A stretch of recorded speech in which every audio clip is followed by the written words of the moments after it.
Je voulais vous montrer une image qu'on n'a pas l'habitude de voir en Russie. On est dans l'Oural, dans une petite ville de l'Oural. Et regardez, il y a des échauffourées qui ont éclaté entre des milliers de manifestants, nous dit-on, et la police. Pourquoi? Parce qu'il y a eu la condamnation d'un opposant régional qui a critiqué l'opération militaire spéciale en Ukraine, cet assaut en Ukraine.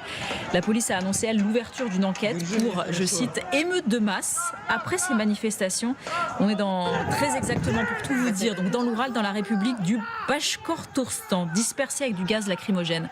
Vous le voyez. On est en ligne avec Sergueï Boutman.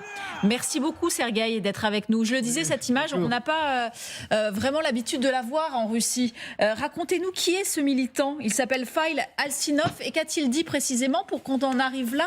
Faïl Alsinov, c'est pas précisément pour sa contestation de cette fameuse opération spéciale militaire de la guerre en Ukraine, mais c'est un mouvement, il dirige un mouvement bashkir, un mouvement nationaliste depuis assez longtemps, qui énerve les autorités de Bashkortostan, de cette république dans l'Oural, c'est surtout la défense de la langue bashkire, c'est surtout la défense des valeurs bashkires et aussi par exemple, l'exploitation qui est considérée comme barbare, l'exploitation des gisements de différents minerais, des richesses de Bashkortostan. C'est ça, et le président du Bashkortostan, M. Kabirov, qui mène sa lutte contre Alsinov et ceux qui le soutiennent depuis assez longtemps. Et c'est lui qui voulait exterminer la base de ces organisations nationalistes, surtout des jeunes qui existent au Bashkortostan. Je pense que la guerre n'a fait que exacerber le mécontentement. Parce que vous savez très bien que les gens, les jeunes et les moins jeunes, sont appelés à faire la guerre d'un peu partout, surtout des confins et des confins nationaux.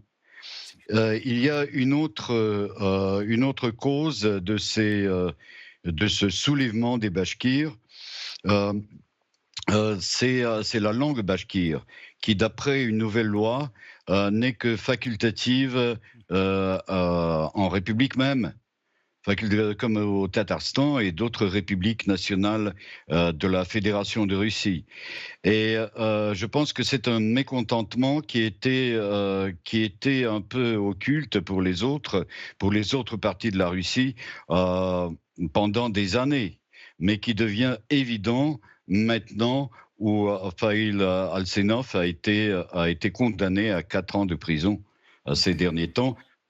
Et c'était l'appel et je dirais le document qui a été envoyé au comité d'investigation, il a été par le président même de la République. C'est une confrontation très sérieuse, je dirais. Oui, parce qu'ils sont courageux quand même, ces manifestants. Ils risquent jusqu'à 15 ans de prison si l'accusation de participation à une émeute est retenue. Oui, tout à fait. Oui, tout à fait. Il y a eu une vingtaine d'arrêtés.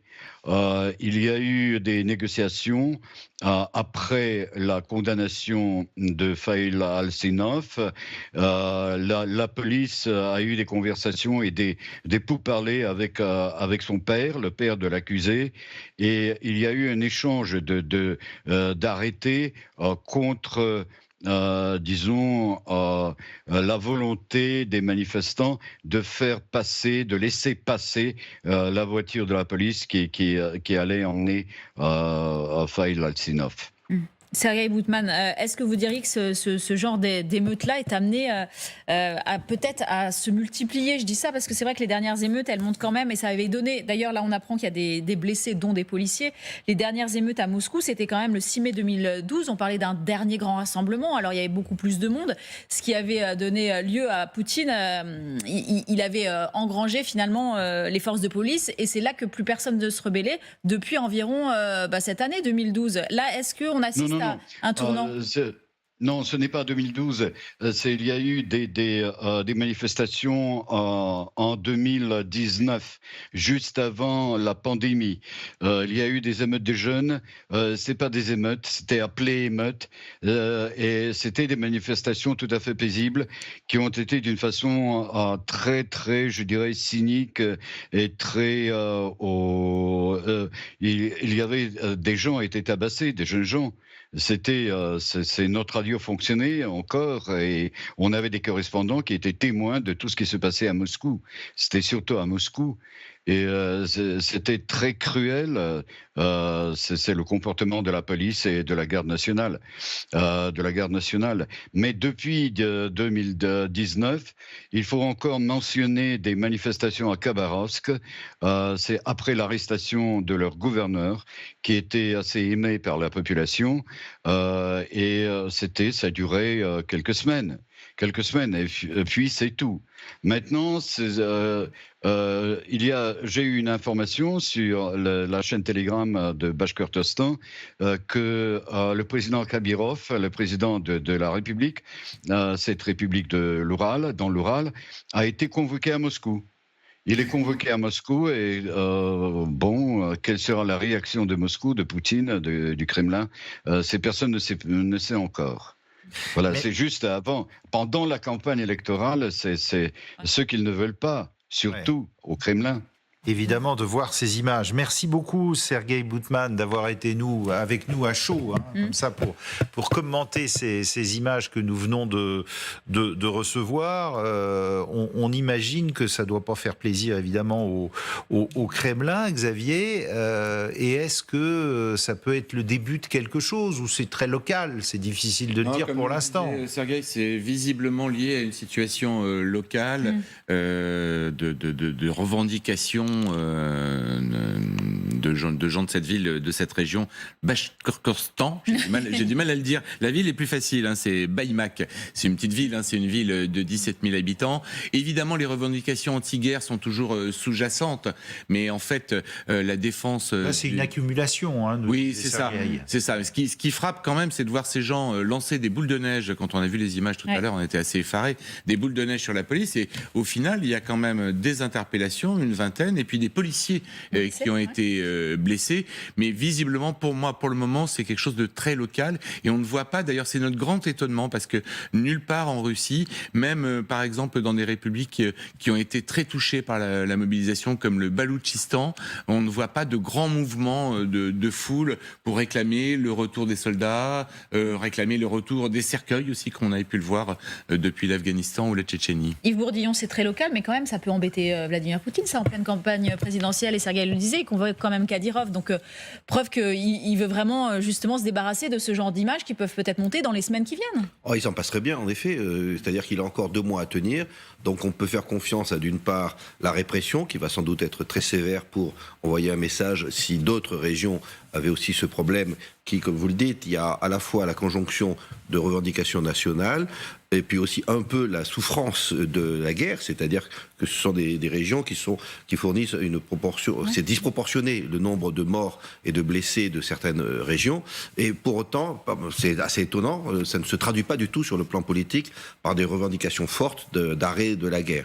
C'est-à-dire que c'est des régions qui souffrent, ça affecte certainement le lien entre Moscou et la périphérie, mais ça ne se traduit pas par un mouvement d'ampleur appelant à la fin de la guerre, même si les sondages montrent quand même qu'en Russie, en ce moment, il y a une proportion qui monte et qui devient non négligeable de gens qui disent, bon, il faudrait arrêter, mais ils ne vont pas descendre dans la rue pour autant, et ça se comprend, vu ce qu'ils risquent. Là, dans les 2 mois qui viennent, il y aura certainement un contrôle médiatique, un contrôle policier, répressif, pour éviter d'autres manifestations du même type. Savoir si ces images, d'ailleurs, passent sur les grandes chaînes russes.